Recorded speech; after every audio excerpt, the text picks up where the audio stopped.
నమస్కారం. ప్రస్తుతం మనతో పాటు ప్రముఖ ఆధ్యాత్మికవేత్త, ప్రముఖ జ్యోతిష్య వాస్తు పండితులు ముల్లపూడి సత్యనారాయణమూర్తి గారు ఉన్నారు. వారితో మాట్లాడిద్దాం. నమస్కారం గురువుగారు. నమస్కారం మా సజ్జన. గురువుగారు, క్రోధి నామ సంవత్సరంలో మరి వృషభ రాశి వారికి ఏ విధంగా ఉండబోతుందో తెలియచేయండి. ఈ వృషభ రాశి వారికి ఈ క్రోధినామ సంవత్సరం 2024 సంవత్సరంలో ఆదాయం 2, వ్యయం 8గా కనబడుతుంది. కాబట్టి ఇక్కడ మనకి వ్యయం ఎక్కువగా కనబడుతుంది. బేస్గా చూసుకుంటే ఈ యొక్క వృషభ రాశి వాళ్ళకి అత్యద్భుతంగా ఉంటుంది. కానీ ఇక్కడ కనబడేది ఏంటి? వ్యయం 8 కనబడుతుంది, ఏమంటే ఆదాయం 2 కనబడుతుందండి మాకు వస్తుందని అంటారు. సో చాలా టెక్నికల్ ఆస్పెక్ట్స్ ఇందులో ఇమిడి ఉంటాయి అన్నమాట. కేవలం ఈ ఆదాయ వ్యయాలను బట్టి మనం జనం ఊహించేసుకోకూడదు. అలాగే రాజ్యపూజ్యత 7, అవమానం 3గా ఉన్నాయి. కాబట్టి మీరు ఎక్కడికి వెళ్ళినా సరే గౌరవింపబడతారు ఈ వృషభ రాశి వాళ్ళు. ముఖ్యంగా ఈ వృషభ రాశి వాళ్ళకి జన్మంలోకి గురుడు మే 1, 2024 సంవత్సరం నుంచి రావడం జరుగుతుంది. కాబట్టి వీళ్ళకి ఇంటెస్టినైల్ ప్రాబ్లమ్స్, బర్గర్లు, పిజ్జాలు ఇవి బాగా తినడం, ఇలాంటి మసాలా ఫుడ్లు ఎక్కువగా తినడం వల్ల గతంలో ఇప్పుడు ఆ గ్యాస్ట్రిక్ ప్రాబ్లంలు అనేటటువంటి రావడానికి అవకాశాలు ఉంటాయి. జన్మగురుడు ఇదే ఇస్తాడు.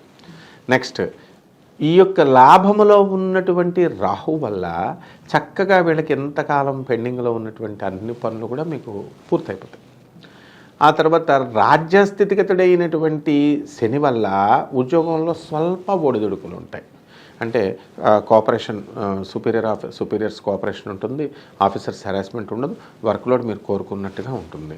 ప్రభుత్వ, ప్రైవేటు ఉద్యోగస్తులను మనం తీసుకున్నప్పుడు వీళ్ళకి ఏ విధమైనటువంటి బకాయిలు, యాజమాన్యాలు ఉంచవు, అందరికీ తీర్చేస్తారు. టీఏలు, డిఏలు, శాలరీస్, ఇన్సెంటివ్స్ అన్నీ కూడా వచ్చేస్తాయి. యాజమాన్యాలు మిమ్మల్ని గుర్తించడం జరుగుతుంది వీళ్ళని. ఇక ఈ వృషభ రాశి వారికి పంచమంలో ఉన్నటువంటి కేతు ప్రభావం వలన ఏమవుతుందంటే సంతానం అన్ని చిత్రాచిత్రమైన పనులు చేస్తారన్నమాట. అంటే సంతానము రేపొద్దున్న సోషల్ ఎగ్జామ్ అయితే సైన్స్ ప్రిపేర్ అవుతూ ఉంటారు. ఇలాంటి విచిత్రమైన పనులు చేస్తుంటే పిల్లలు, ఈ తల్లిదండ్రులు అటువంటి టెన్షన్లు అనేటటువంటివి తెచ్చుకోవడం జరుగుతుంది. కాబట్టి ఈ యొక్క వృషభ రాశి వాళ్ళకి ఓవరాల్గా అబవ్ యావరేజ్గా ఉంది అని మనం చెప్పుకోవాలమ్మా. మరి అలాగే వీరికి మొదటి 4 నెలల పాటు ఎలా ఉండబోతుందో తెలియచేయండి. ఈ వృషభ రాశి వారికి 2024 సంవత్సరంలో ఏప్రిల్ నెలలో మనకి ధనలాభం, కీర్తి ప్రతిష్టలు, తర్వాత అంతా కూడా గౌరవము ఇవన్నీ కూడా ఉంటాయి. మరి అలాగే ఇది కంటిన్యూ అవుతూ మనకి జూన్ నెల వచ్చేసరికి బీపీ, రక్తపోటు, ఆరోగ్య సమస్యలు ఇలాంటివి రావడానికి, కాలానికి టైమ్లీ ఫుడ్ తీసుకోకపోవడం ఇలాంటివి చేస్తారు. అలాగే ఆగస్ట్ నెల దగ్గరకు వచ్చేసరికి మళ్ళీ సమాజంలో పేరు ప్రఖ్యాతులు అనేటటువంటివి వస్తాయి, ప్రమోషన్స్ అనేటటువంటివి చక్కగా జరుగుతాయి. అలాగే అక్టోబర్ నెల దగ్గరికి వచ్చేసరికి సరిగ్గా టైమ్లీగా మీరు పనులన్నీ ప్లాన్ చేసుకోకుండా గడపడం వల్ల అంతా కూడా అస్తవ్యస్తంగా ఉండడానికి, చాంచల్యత ఇవన్నీ కూడా రావడానికి అవకాశాలు ఉంటాయి. అలాగే నవంబర్ నెల దగ్గరికి వచ్చేసరికి పై అధికారులు మీపై నియంత్రణ అనేటటువంటిది చేస్తారు. ఉద్యోగస్తులకి పని ఒత్తిడి వల్ల కొంచెం టెన్షన్గా మీకు ఫీల్ అవ్వడం జరుగుతుంది. ఈ విధంగా మనము మార్చి నెల దగ్గరికి వచ్చేసరికి అలా కంటిన్యూ అయ్యి ఈ అప్పుల నుంచి విముక్తి కంప్లీట్గా మీకు జరగడం జరుగుతుంది. ఆర్థికంగా మీరు స్థిరపడతారు. చక్కగా కొత్త స్థలాలు, కొత్త ఇంట్లో బంగారము, కొత్త వస్తువులు, కాస్ట్లీ గ్యాడ్జెట్స్ ఇవన్నీ కూడా ఇంట్లో కొనడం జరుగుతుంది. అలాగే వ్యాపారస్తులకు చూసుకున్నట్టయితే కొత్త వ్యాపారాలు ప్రారంభించవచ్చు అంటారా? ఉన్న వ్యాపారాలను ఎలా వృద్ధిలో పెట్టుకోవాలి అంటారు? వ్యాపారస్తుల దగ్గరికి వచ్చేసరికి దివ్యంగా కొత్త వ్యాపారాలు వీళ్ళు స్టార్ట్ చేసుకోవచ్చు. మనకి మార్చి నుంచి ఈ యొక్క బుధుడు మేషరాశిలోకి ప్రవేశించాడు. మరి అప్పటి నుంచి మనకి ఈ ఉగాది అనేటటువంటిది మనకి ఎప్పుడు వచ్చింది? 9 ఏప్రిల్లో వచ్చింది. అప్పుడు అక్కడి నుంచి మనం చూసుకున్నప్పుడు మళ్ళీ 2 ఏప్రిల్లో బుధుడు వక్రించడం ప్రారంభిస్తున్నాడు. కాబట్టి ఈ యొక్క బుధుడు వక్రంతోనే మనకి సాగుతుంది. కాబట్టి కొత్త వ్యాపారాలు స్టార్ట్ చేయకూడదు. స్టార్ట్ చేసిన స్వల్పమైనటువంటి నష్టాలు ఏమి రావు, కానీ స్వల్పమైనటువంటి తలనొప్పులు వస్తాయన్నమాట. ఆ విధంగా ఈ ఆల్రెడీ సాగుతున్నటువంటి వ్యాపారస్తులు ఉంటారు కదా, అటువంటి వాళ్ళకి బాగానే ఉంటుంది. ఎలక్ట్రానిక్స్, తర్వాత కంప్యూటర్ సైన్స్, సేల్స్ సర్వీసులు చేస్తున్న వ్యాపారాలు బాగుంటాయి. ఇనుము సంబంధించినటువంటి వ్యాపారాలు బాగుంటాయి. అలాగే మనకి ఈ యొక్క శుక్రుడిని మనం బేస్ చేసుకున్నప్పుడు 19 మే 2024 సంవత్సరం తర్వాత వీళ్ళకి బట్టల షాపులు స్టార్ట్ చేసుకోవాలనుకున్న వాళ్ళు స్టార్ట్ చేసుకోవచ్చు. బట్టల వ్యాపారాలు కూడా బాగుంటాయి. మరి అలాగే రాజకీయ నాయకులకు ఎలా ఉండబోతుంది అంటారు? రాజకీయ నాయకుల దగ్గరికి వచ్చేసరికి మనకి ఈ 14 మే 2024 సంవత్సరంలో వీళ్ళు రాజకీయ నాయకులు భంగపాటు పడతారు. అంటే మాకు ఎలక్షన్స్ అయిపోయినాయి కదా, మాకు పోస్టులు వస్తాయి అని అనుకునేటటువంటి వాళ్ళు కొంతమంది భంగపడతారు. అలాగే మనకు 16 ఆగస్టున మళ్ళీ వీళ్ళకి సింహరాశి ప్రవేశం చేస్తున్నాడు రవి. అప్పుడు వెయిట్ చేస్తున్నటువంటి వాళ్ళకి ఊహించకుండా నామినేటెడ్ పోస్టులు వస్తాయి. అదేవిధంగా పార్టీలో కీలకమైనటువంటి పదవుల్ని, అంటే డిస్ట్రిక్టు, స్టేట్లో మంచి ఇన్ఛార్జ్షిప్లు ఇలాంటివి ఇవ్వడం, ఓవరాల్గా మన రాజకీయ నాయకులు లబ్ధి పొందుతారు ఈ సంవత్సరం. మరి విద్యార్థులు విదేశాలకు వెళ్ళాలి అనుకునే వారికి ఎలా ఉండబోతుంది అంటారు ఈ సంవత్సరం? విద్యార్థులు చాలా కష్టపడి చదవాల్సినటువంటి అవసరం ఉంది. అయినా సరే వీళ్ళు విదేశాలకు వెళ్ళిపోతారు. వీసాలన్నీ కూడా వస్తాయి. విదేశీ విశ్వవిద్యాలయాల్లో వీరు కోరుకున్న చోట్ల వీళ్ళకి సీట్లు రావడం జరుగుతుంది. ఇక ప్రైవేట్ ఉద్యోగస్తులు ఉంటారు, వాళ్ళు కూడా వాళ్ళ జాబ్స్ రీత్యా విదేశాలకు వెళ్ళడానికి అవకాశాలు ఉన్నాయి. శాలరీస్ కూడా పెరుగుదల అనేటటువంటివి ఉన్నాయమ్మా. మరి వీరికి గృహయోగం కానీ వాహన యోగం కానీ ఉంది అంటారా ఈ రాశి వారిలో?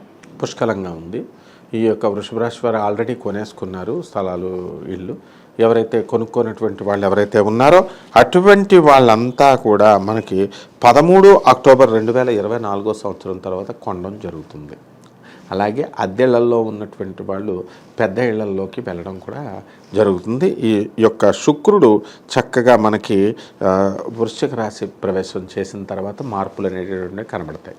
మరి వీరికి కుటుంబ పరంగా ఎలాంటి సపోర్ట్ లభించే అవకాశం ఉంది అనేసి అంటారు? పుష్కలంగా లభిస్తుంది. ఈ వృషభ రాశి వాళ్ళు డిక్టేటర్స్, ఒక విధంగా కనబడని డిక్టేటర్స్ అన్నమాట. వాళ్ళు అనుకున్నవి చేసుకుంటూ వెళ్ళిపోతారు. మొండితనం, స్థిరమైన నక్షత్రం వీళ్ళది. తులారాశి వాళ్ళు ఒకళ్ళు, ఈ యొక్క వృషభ రాశి వాళ్ళు ఒకళ్ళు. కాబట్టి కుటుంబం నుంచి అన్ని విధాలా వీళ్ళకి సహకారం లభిస్తుంది. కోర్టు సమస్యలతో బాధపడేవారు ఉంటారు, మరి బయటపడే అవకాశం ఉంది అనేసి అంటారా? కోర్టు సమస్యల్లో బాధపడుతున్నటువంటి వీళ్ళకి కుజుడు 12 జూలై తర్వాత వీళ్ళకి జడ్జిమెంట్స్ కనుక వస్తే వీళ్ళకి అనుకూలంగా రావు. అదే 1 జూన్ 2024 సంవత్సరంలో ఈ యొక్క కుజుడు మేషరాశిలో ఉంటాడు. కాబట్టి అనుకూలమైన తీర్పులు వస్తాయి.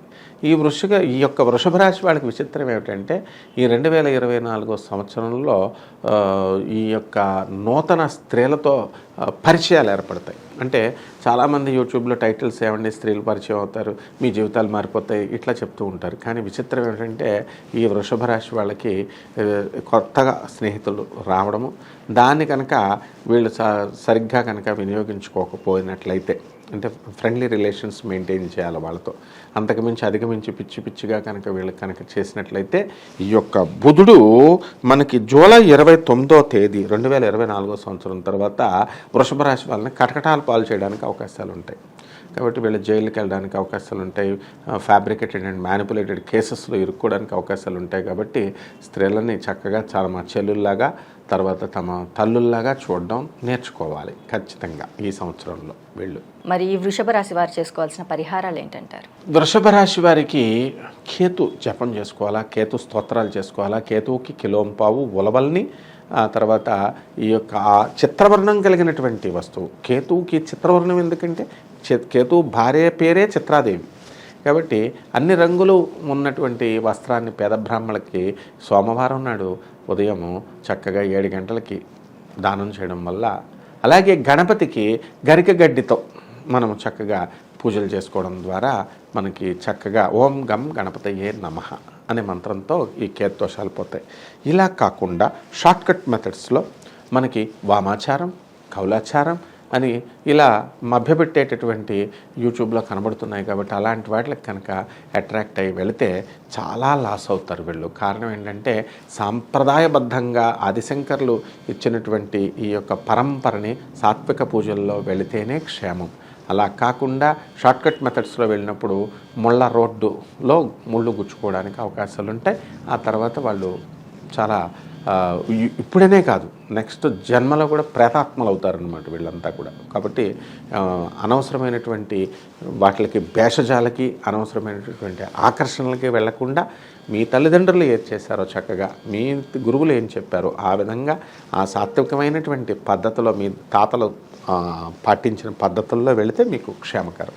అలాగే గురువుగారు, క్రోధి నామ సంవత్సరంలో వృషభ రాశి వారికి ఎలా ఉండబోతుంది, అలాగే ఈ రాశి వారు చేసుకోవాల్సిన పరిహారాలు ఏంటి, ఇటు కేతువుకి కానీ ఎలాంటి పరిహారాలు చేయాలి, అలాగే గణపతిని ఎలా ఆరాధించాలి అనేసి చాలా చక్కగా వివరించారు గురువుగారు. ధన్యవాదాలు. ధన్యవాదాలమ్మా.